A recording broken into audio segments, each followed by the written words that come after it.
amazing and everything. Hi, we're almost at the end of the day, and what I'm going to do is just provide some examples. Maybe they stimulate your curiosity and motivate the importance of considering problems of security in cyber physical systems or large-scale systems, in other words. So when I look at cyber physical systems, I look at spatially distributed systems that have thousands, tens of thousands of sensors, control points, have distributed power grids, or the smart grid is one prime example, data centers, and traffic transportation system built environments. Okay? And so we call it CPS. My view of CPS is that it's really at the intersection of different domains. Right? We have physical systems that need to be monitored and controlled, and as they're getting larger and larger, they get embedded with sensing, widespread sensing, information technology, and communication, right? So if you want to design the systems and in a principled way so that you can say something about your design, you have to merge these domains, which is quite a challenge, as in the past 30, 50 years, these domains have developed in parallel directions, and sometimes they speak very different languages. Okay? As a control person, I can say that we, as designers of estimation control systems, have been always very naive with respect to security. Okay, if you pick any control book, you will see optimal control, and if you look at the cost function in this optimal control, it's going to be performance, performance, performance. Right? And we did this rightfully because we never had to worry about security. Our systems were closed. Can we say the same about CPS? No, we're going to use computing, general purpose computing. This is cheap. We're going to use general purpose networking because it's cheap. I think smart grid would not have its own network. We'll use the internet. And therefore, we are opening the possibility of attacks on physical systems. Okay. Why? People want to disrupt the operation of the systems for instance, cyber warfare, take Stuxnet, reduce the system performance. Maybe you want to gain competitive advantage over your competitor, and you're making the process less efficient, or for some criminal intent. So let me just give you some examples of what can be done from an attack perspective and also from a detection perspective. So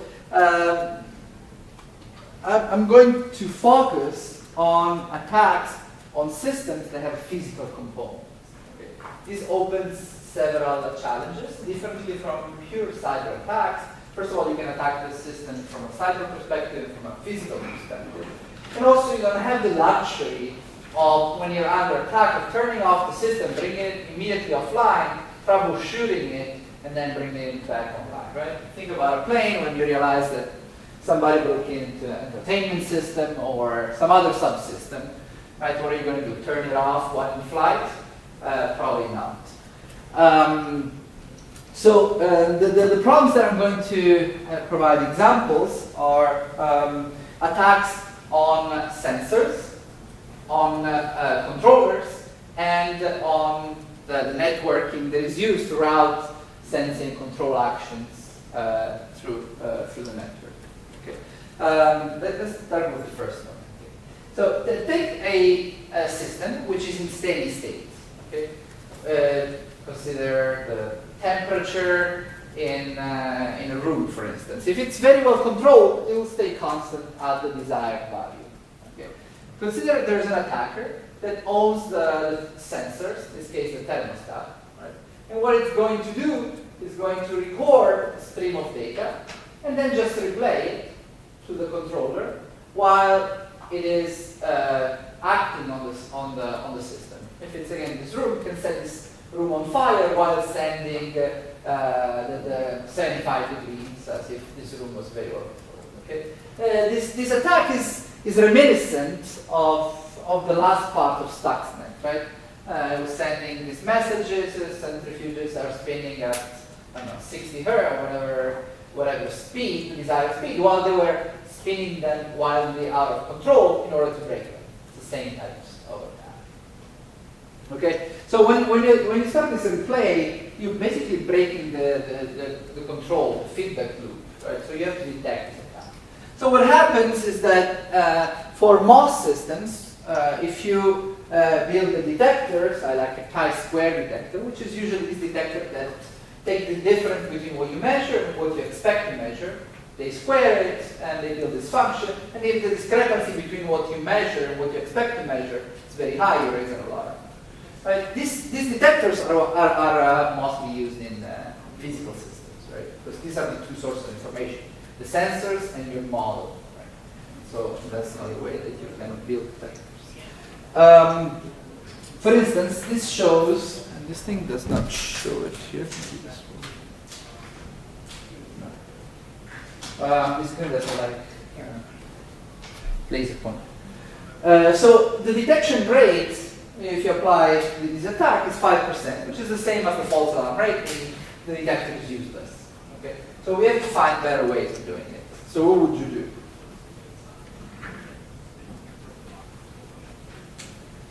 So the main intuition is that here the attack is possible because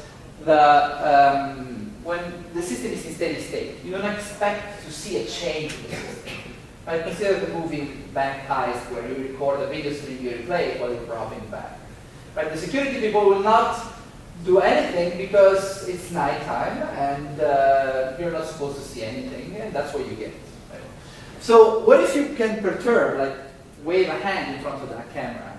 If you perturb the system in a way you only know, right? Then perhaps you can have a chance of detecting this attack. And that's this intuition we followed in order to find a countermeasure. Okay? So we added a random control input to the system, like a physical authentication. And if the system responds to this input, then everything is well. If not, then we raise an alarm. So first of all, we pay a cost. So the security does not come for free. As we perturb the system, we move it from its optimal point, and also we're spending energy doing that. Okay? So we are not optimal. We'll see some oscillation. Secondly, how do we design this control input? We want to do it with want it to be random because you don't want the attacker to be able to learn it. And we make it Gaussian, so with zero mean, because eventually we don't want to drift the system from its desired operating point. And we add some covariance. Okay. So as you expect, the increase in cost is proportional, whichever cost you define, right? It's proportional to the covariance. Covariance is how much perturb the system around its point, right? That tells you.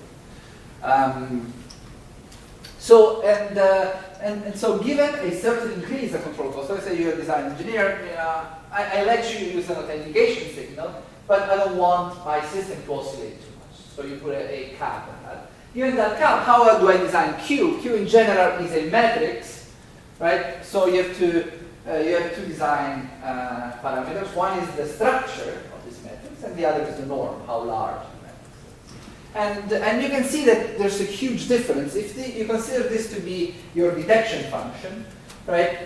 You can see that with the same norm, so with the same cost, control cost, you can do 10 times better if you design this matrix accurately.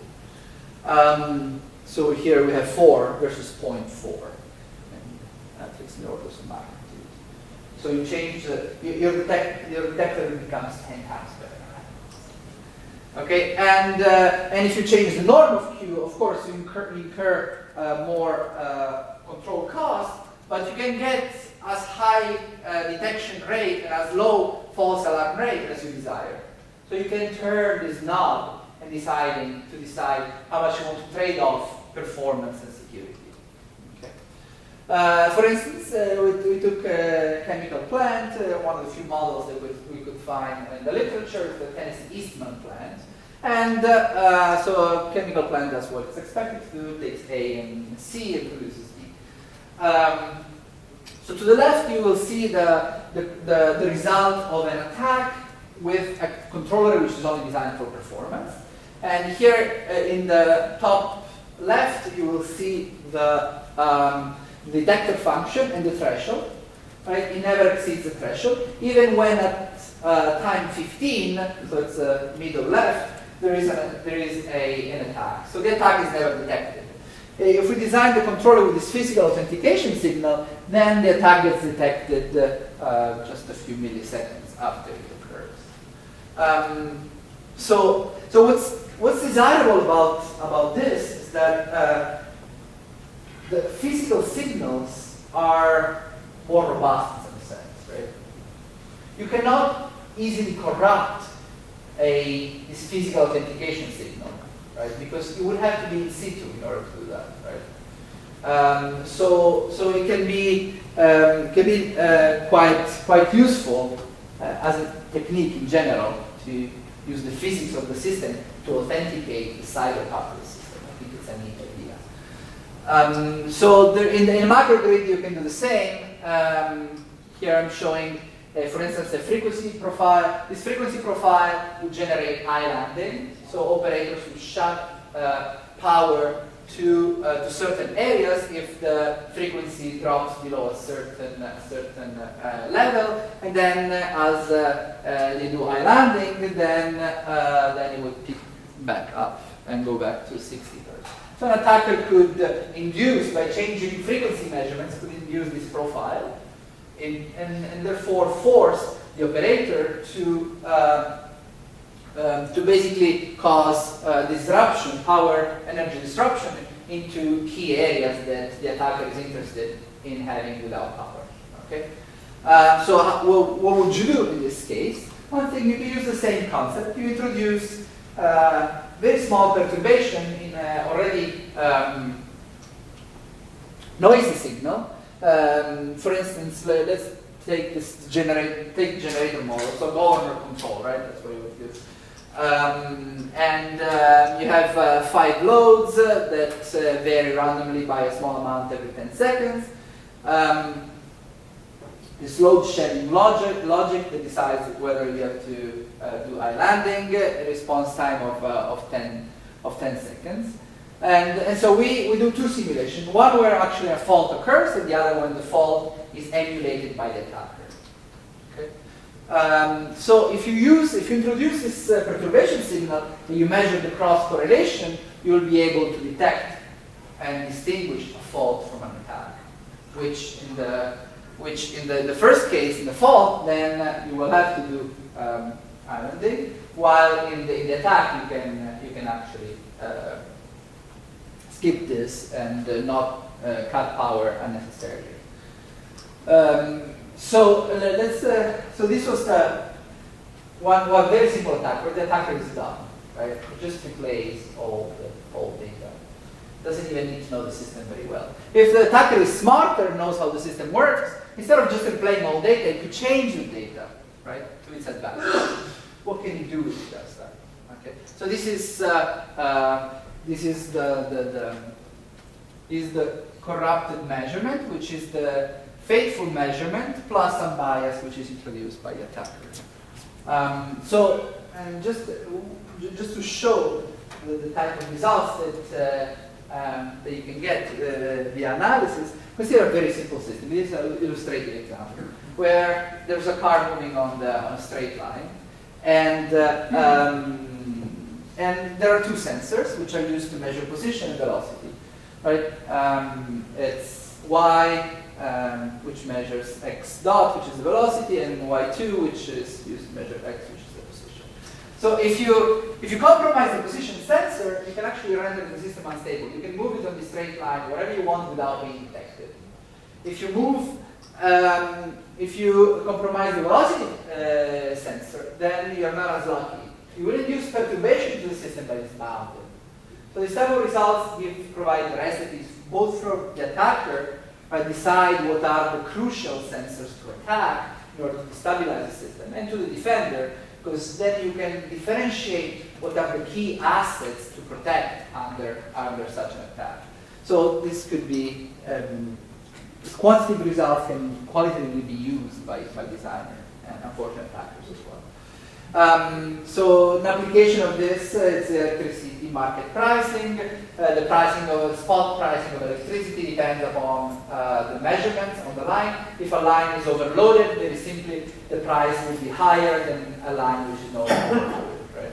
So the way it works, you bid the day before, you pay for futures, and then the next day, I'm oversimplifying the problem, of course.